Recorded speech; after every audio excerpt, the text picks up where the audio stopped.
Today I'm going to show you how to take payments securely with QuickBooks Online. First, sign in to QuickBooks Online. From the dashboard, click New or Create, then select Invoice. Now choose the customer. If the customer is already saved, select their name. If not, add them as a new customer. Check that the customer's email is correct because this is where the invoice will be sent. Next, review the invoice date, payment terms, and due date.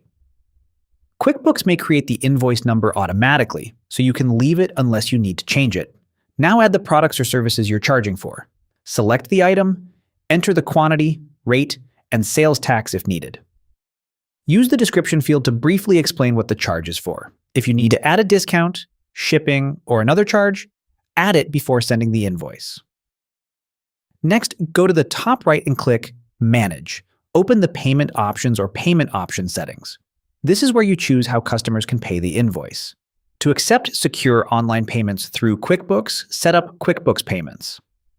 Follow the on-screen steps to connect your payment setup and choose the payment methods you want to accept, such as card payments or bank transfers.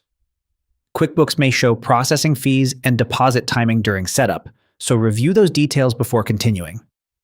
If you do not want to use QuickBooks Payments, you can still send the invoice and add your own payment instructions in the message section. Before sending, review the invoice total, customer email, due date, payment options, and message. When everything looks correct, click Review and Send. Preview the invoice one more time, then click Send. The customer will receive the invoice and can pay using the payment options you enabled. And that's how to take payments securely with QuickBooks Online in 2026.